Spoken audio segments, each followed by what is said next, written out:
बादशाहों के बादशाह और खुदामंदों के खुदामंद के बुजुर्ग तरीन नाम में, जो नाम सब नामों से आला है, आप सबकी सलामती हो। मैं खुदावंद अपने निजात दहिंदा का तहे दिल से शुक्रिया अदा करता हूँ इस मौका, वक्त और घड़ी के लिए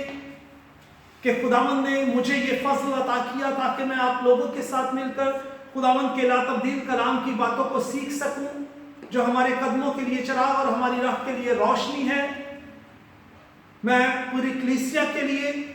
और अपने उन दोस्तों के लिए जो ऑनलाइन खुदावंद के पाक और मुकद्दस कलाम को मेरे साथ मिलकर सीखते हैं, उन बहन भाइयों के लिए, उन अजीज़ व कारब के लिए, उन दोस्तों के लिए जो पाक कलाम को ना कि सिर्फ सुनते हैं बल्कि वो आगे भी लोगों के साथ शेयर करते हैं, उन सब के लिए खुदावंद से दुआ गो हूँ कि खुदावंद आपको और ज़्यादा बरकत दे, ताकि आप इस तरह से मेरे साथ मिलकर अंजील को और ज़्यादा फैलाने का सबब और वसीला बन सके। उन लोगों तक भी हम इस पाक कलाम की बातों को पहुंचा सके जिन तक खुदावंद का ये पाक कलाम अभी तक नहीं पहुंचा। आज आपकी खिदमत में एक नहायत अहम मजमून के साथ हाजिर हुआ हूं और वो मजमून है गुनाह। इस मजमून के अंदर हम सीखेंगे कि गुनाह क्या चीज है, उसकी तशरीह क्या है, गुनाह का आगाज कहां से हुआ और वह नस्ल इंसानियत में किस तरह से सराहियत कर गया, और गुनाह की इकसाम के बारे में हम सीखेंगे, और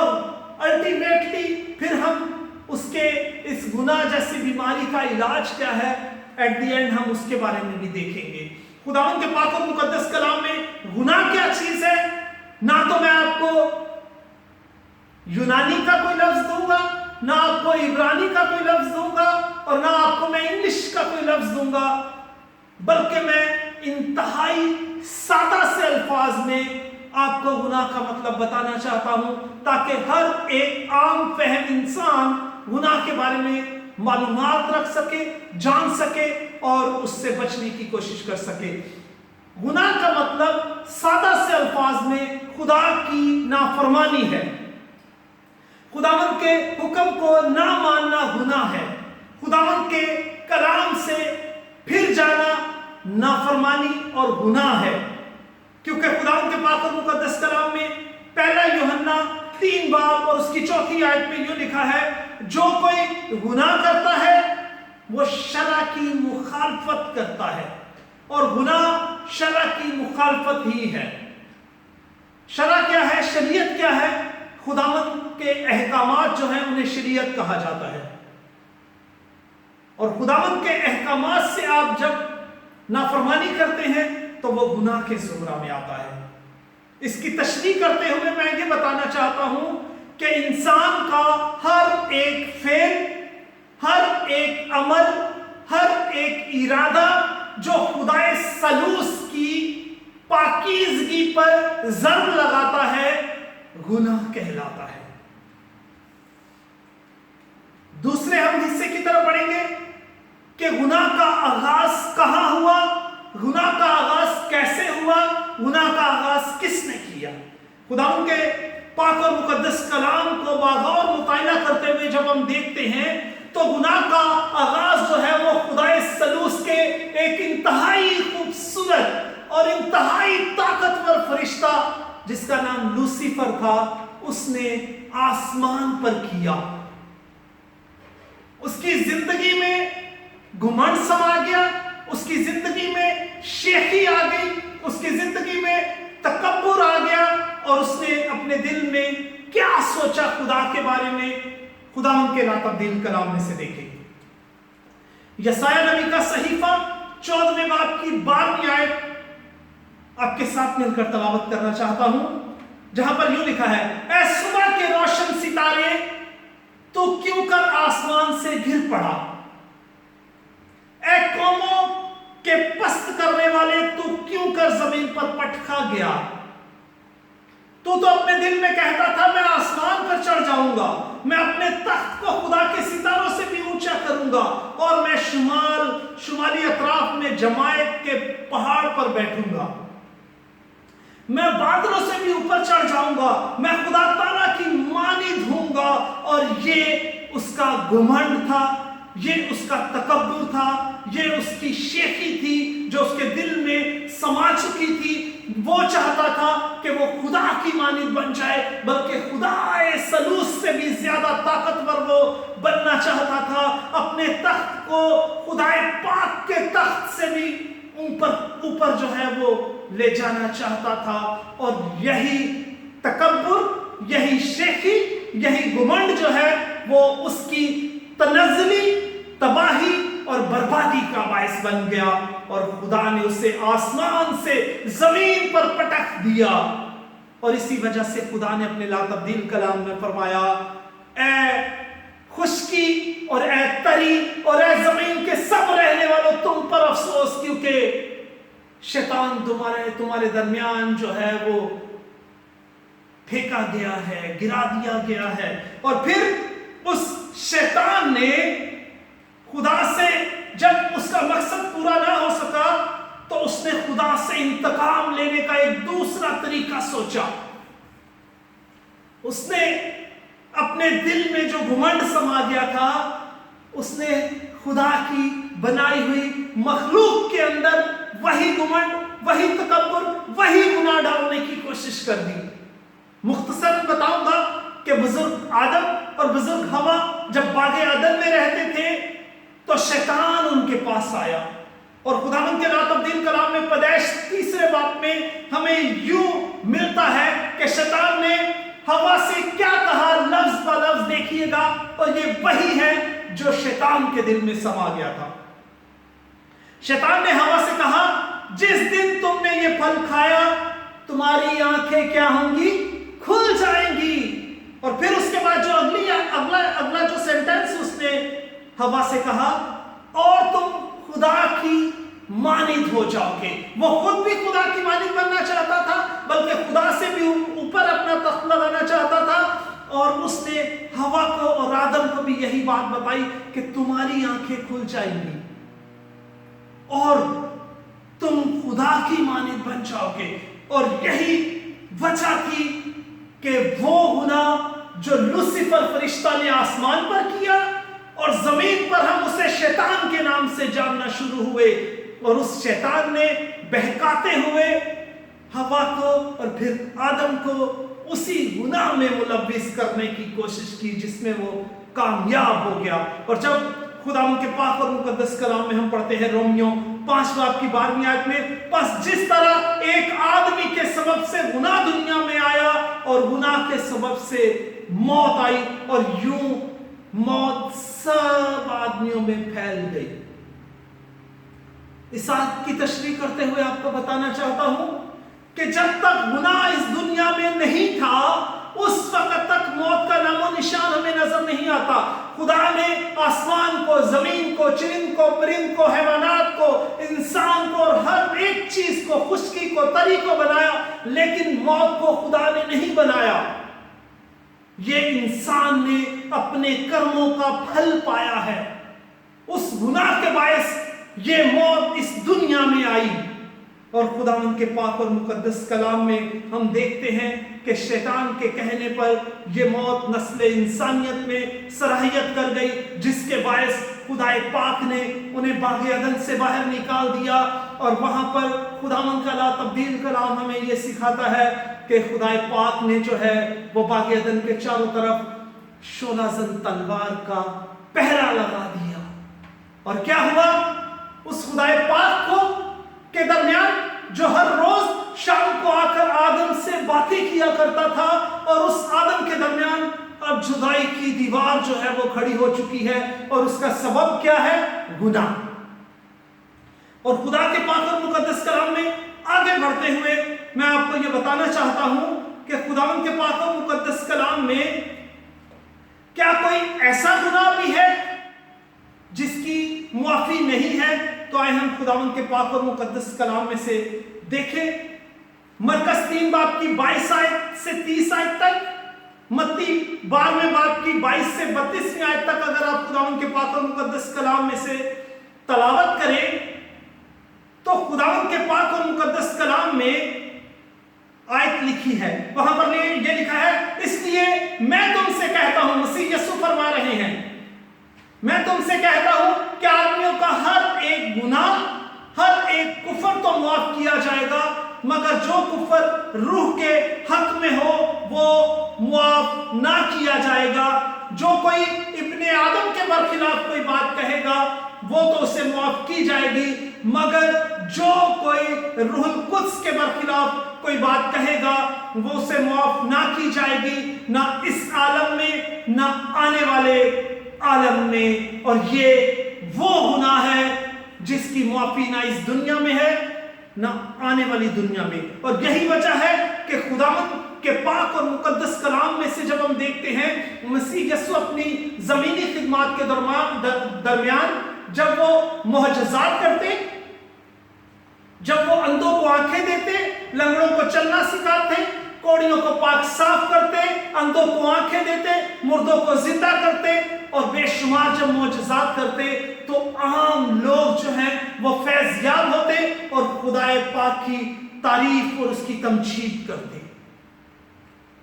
लेकिन जो फकी और फरीसी हैं वो मसीह यीशु के मुअज्जिज़ात को देखकर जब वो बदरूहों को निकाल रहे थे तो उन्होंने एक दूसरे से कहना शुरू किया कि मसीह यीशु बदरूहों के सरदार बालज़बूल की मदद से इन बदरूहों को निकालता है, जिसके नतीजा के तौर पर मसीह यीशु ने ये आयत उन्हें फरमाई कि इंसान का हर एक गुनाह, हर एक कुफर तो माफ किया जाएगा, लेकिन वो कुफर जो रूहुल कुद्स के हक में किया जाता है ना इस दुनिया में उसकी माफी है ना आने वाली दुनिया में। और इसी तरह के एक गुनाह का जिक्र खुदावंद के पाक और मुकद्दस कलाम में दूसरी जगह पर भी मिलता है। पहला यूहन्ना 5 बाब की 16वीं आयत में, जहां पर यूं लिखा है, अगर कोई अपने भाई को ऐसा गुनाह करते देखे जिसका नतीजा मौत ना हो तो अपने भाई के लिए दुआ करे, खुदा उसकी दुआ के वसीला से उसके भाई को जिंदगी बख्शेगा। उन्हीं को जिन्होंने ऐसा गुनाह नहीं किया जिसका नतीजा मौत हो, गुनाह ऐसा भी है जिसका नतीजा मौत है, उसकी बाबत मैं दुआ करने को नहीं कहता। खुदावंद का पाक और मुकद्दस कलाम गौर से सुने। गुनाह ऐसा भी है जिसका नतीजा मौत है, गुनाह ऐसा भी है जिसका नतीजा मौत नहीं है। और यही वजह है कि मुझे और आपको सोचने, समझने और अमली जामा पहनाने की जरूरत है। अपने लफ्जों का चुनाव बेहतर तरीके से करें और कोई ऐसा गुनाह, कोई ऐसी खता सरजद ना हो जिसकी मुआफी नहीं है। बाइबल मुकद्दस को जब हम देखते हैं तो हमें 2 तरह के गुनाह का तस्करा मिलता है। एक गुनाह जिसे मौरूसी गुनाह कहते हैं और उसका जिक्र मैं अभी कर चुका हूं, जो बुजुर्ग आदम के जरिया से हमारे बाप दादा में और हमारे बाप दादा के जरिया से हम तक पहुंचा, उसे मौरूसी गुनाह कहते हैं। और एक है जाती गुनाह, वो गुनाह जो हम खुदाए पाक के खिलाफ, उसकी शरीयत के खिलाफ, उसके कवानीन के खिलाफ, अपने बहन भाइयों के खिलाफ, अपने दोस्तों के खिलाफ, अपने अजीजों कारब के खिलाफ, खुदा के खादमों के खिलाफ, कलीसिया के दूसरे मेंबरान के खिलाफ करते हैं, उसे जाती गुनाह कहते हैं। और अजीजों, हमें अपने गुनाहों की मुआफी खुदाए पाक से मांगने की जरूरत है। और उसके साथ साथ खुदावंद का पाक और मुकद्दस कलाम हमें यह बताता है कि हमें एक दूसरे से भी अपने गुनाहों का इकरार करने की जरूरत है। अपने बहन भाइयों से अपने गुनाहों का इकरार करें। अगर उसको आपकी जात से तकलीफ पहुंची है तो उससे माफी मांगे, खुदा से भी माफी मांगे, उससे भी माफी मांगे, क्योंकि ये खुदावंद के पाक कलाम की बात है। याकूब 5वें बाब की 16वीं आयत में यूं लिखा है, बस तुम आपस में एक दूसरे से अपने अपने गुनाहों का इकरार किया करो और एक दूसरे के लिए दुआ करो।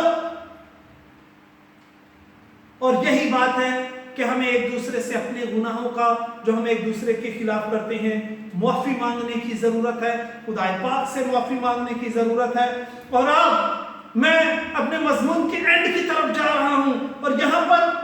ये सब गुनाह जिसकी वजह से मौत इस दुनिया में आई, खुदावंद और इंसान के दरमियान जो है वो एक दीवार खड़ी हो चुकी, अब اس کا حل کیا ہے،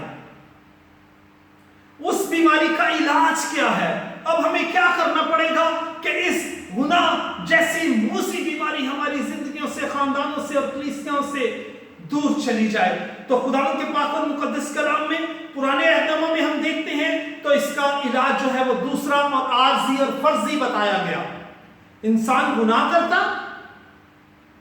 تو شریعت میں اس کے گناہ کے مطابق، اس کی خطا کے مطابق، اس کی تقصیر کے مطابق اس کو سزا دی جاتی اور اسے بتایا جاتا کہ قربانی کے طور پر، کفارہ کے طور پر اس بیل، اس برے، اس جانور، اس پرندے کی قربانی گزرانی پڑتی۔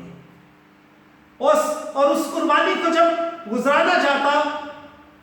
تو خداوند جب اس کی خوشنودی حاصل کرتا تو خداوند جو ہے اس شخص کے گناہ کو وقتی طور پر معاف کر دیتا اور وہ اس گناہ کو ڈھانپ دیا جاتا، لیکن گناہ اپنی جگہ پر موجود ہوتا۔ انسان گناہ کر کے قربانی گزران کر گھر بھی نہیں ابھی پہنچ پاتا اور وہ پھر کوئی اور گناہ کر بیٹھتا، کوئی اور خطا کر بیٹھتا، کوئی اور تقصیر کر بیٹھتا، اور جس کی وجہ سے وہ قربانیوں کا سلسلہ جو ہے وہ ختم ہونے والا تھا۔ اور پھر نئے عہد نامہ میں خداوند کے پاک اور مقدس کلام میں جب ہم دیکھتے ہیں تو بزرگ یوحنا نے پہلے باب میں جب مسیح یسوع کو اپنی طرف آتے دیکھ کر کہا کہ دیکھو یہ خدا کا برہ ہے جو ساری دنیا کے گناہ اٹھا لے جاتا ہے۔ کیونکہ جانور جو ہے وہ کسی انسان کا عوضی نہیں ہو سکتا، کوئی جانور جو ہے اس کا اور انسان کا کوئی کمپیریزن نہیں ہے۔ انسان کے لیے ایک بے عیب، بے داغ برے کی ضرورت تھی جو کہ یسوع مسیح ہے، اور اس کی قربانی ہمارے لیے کافی ہے۔ اور خداوند کے پاک اور مقدس کلام میں یسایہ 53 باب کو جب ہم پڑھتے ہیں تو وہاں پر یوں لکھا ہے، تو بھی مسیح یسوع نے ہماری مشقتیں اٹھا لی اور ہمارے غموں کو برداشت کیا، حالانکہ مسیح یسوع ہماری خطاؤں کے سبب سے گھائل کیا گیا اور ہماری بدکرداری کے باعث اسے کچلا گیا، ہماری ہی سلامتی کے لیے اس پر سیاست ہوئی تاکہ اس کے مار کھانے سے ہم شفا پا سکیں۔ اس گناہ کی بیماری سے ہمیں شفا مسیح یسوع کے کفارہ، مسیح یسوع کے فدیہ اور مصلوبیت کے باعث ملتی ہے۔ خداوند کا پاک اور مقدس کلام رومیوں کے خط میں فرماتا ہے سب نے گناہ کیا اور خدا کے جلال سے محروم ہے۔ اس لیے جب سب نے گناہ کیا تو ہر ایک بنی نوع انسان کو ایک نجات دہندہ کی ضرورت ہے، ایک کفارہ دینے والے کی ضرورت ہے، اور اس کفارہ دینے والے کا نام یسوع مسیح ہے۔ مجھے اور آپ کو اپنے اندر